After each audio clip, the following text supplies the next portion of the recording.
The arena was suffocating under the weight of predictable dominance.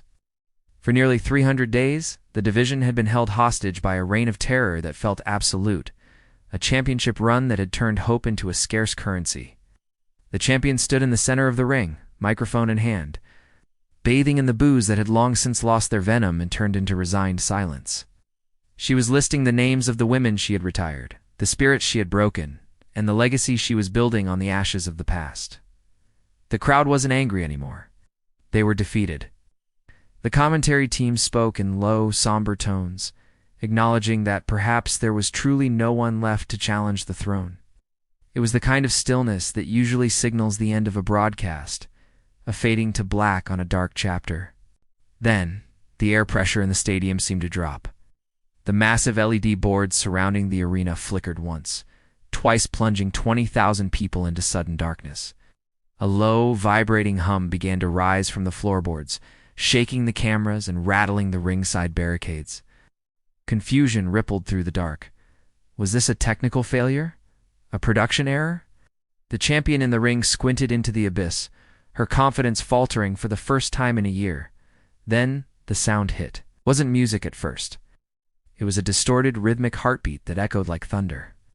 Michael Cole's voice cracked through the feed, confused and frantic, asking if the truck had cut the power. And then, a single spotlight snapped on at the top of the ramp, illuminating a silhouette that the world thought they had buried years ago. The silence broke, replaced by a roar so deafening it didn't sound like cheering, it sounded like panic. The noise was physical. It wasn't just volume. It was a kinetic force that seemed to push against the chest of everyone in the building. As the figure stepped forward into the light, the Titantron finally ignited, displaying a logo that hadn't graced a WWE screen in nearly a decade. The realization hit the audience in waves. You could see it in the front row, grown men clutching their heads in disbelief, children being hoisted onto shoulders, and signs being ripped in half in sheer delirium. Corey Graves was shouting, his voice distorting the audio levels, screaming that this was impossible, that she had sworn never to return, that we were looking at a ghost. But the woman on the ramp wasn't a ghost. She was flesh and blood, yet she moved with a terrifying, ethereal calm. She didn't sprint to the ring. She didn't play to the crowd. She simply walked.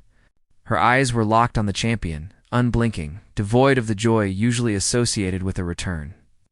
This wasn't a reunion tour. This was a hunt. As she descended the steel steps, the camera caught the nuances that told the real story, the slight clenching of her jaw. The way her hands taped up for a fight trembled ever so slightly with adrenaline. The champion in the ring, usually a pillar of arrogance, was now backing up, retreating to the turnbuckles as if trying to put physical distance between herself and history. The commentary team had stopped trying to call the action and started trying to process reality, listing the years she had been gone, the bridges she had supposedly burned, and the impossibility of this very moment. The atmosphere was thick with the feeling that the script had been thrown out the window. This wasn't a segment anymore. This was a collision of eras. She slid under the bottom rope, the same way she had 1,000 times before, but the weight of the motion felt different tonight. The ring, usually a stage for athletics, transformed into a pressure cooker. She stood up, brushing the hair from her face, and walked to the center of the canvas. The music cut. The pyro smoke lingered in the air like a fog of war. For a solid minute, nobody moved. The crowd, usually desperate to hijack moments with chants, was paralyzed by the tension. They just watched.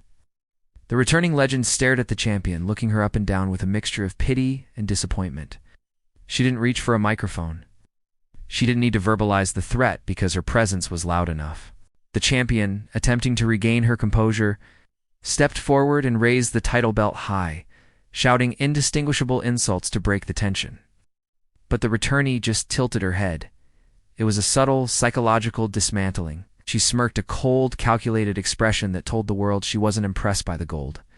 She was there for the soul of the division. Pat McAfee, usually full of hyperbole, whispered into his headset that the champion looked like a child standing in front of a storm. The dynamic had shifted instantly. The predator had become the prey without a single punch being thrown. When she finally extended a hand, not for a handshake, but pointing a finger directly at the title, the building shook again. It was a promise. She wasn't here to participate in the new era. She was here to judge it, and the verdict was visibly terrifying for the woman holding the gold. While the arena was in a trance, the world outside was melting down. Social media platforms buckled under the weight of the trending topic, with millions of interactions flooding in within seconds of her face appearing on the screen. It was a digital riot. But the real story was the one the cameras weren't showing yet, the chaos backstage. This return hadn't just shocked the fans. It had blindsided the locker room. Reports would later surface of wrestlers gathered around monitors in gorilla position, jaws dropped, realizing their spot on the card had just been jeopardized. The hierarchy of the entire company had been shattered in 3 minutes. This wasn't just a wrestler coming back. It was a matriarch returning to a house that had forgotten her rules. The narrative immediately began to spin out of control. Was this a one-off? Was she back full-time? How did management keep this a secret in an era of leaks? The commentary team alluded to the shattered glass of the internet, noting that family members of the roster were texting them live on air, asking if it was real.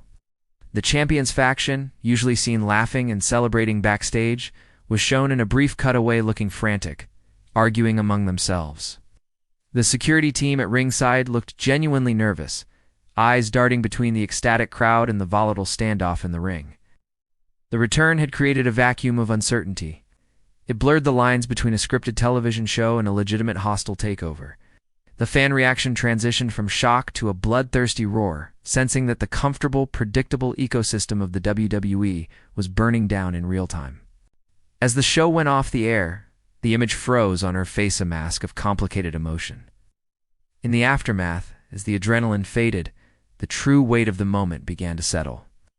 We often crave the returns of our heroes because they remind us of a time when things felt simpler, when the battles were clearly defined. But this return wasn't about nostalgia. It was a mirror held up to the current generation. The eruption of the crowd wasn't just happiness, it was relief. They had been starving for authenticity, and she brought a raw, unfiltered reality back to a manufactured world. However, the twist lies in the eyes of the returnee. Beneath the confidence and the swagger, there was a flicker of something else. The heavy burden of legacy. She wasn't just fighting the champion, she was fighting time itself. The story we thought we were watching the hero returning to save the day was actually a tragedy in the making. By stepping back into the light, she had agreed to be consumed by it once more. The credits rolled not on a victory, but on a question. Can you ever really go home, or do you just return to the scene of the crime? The eruption of the universe was deafening, but as the screen faded to black, the silence of the consequences was already beginning to scream. This wasn't a happy ending. It was the beginning of a violent, beautiful end.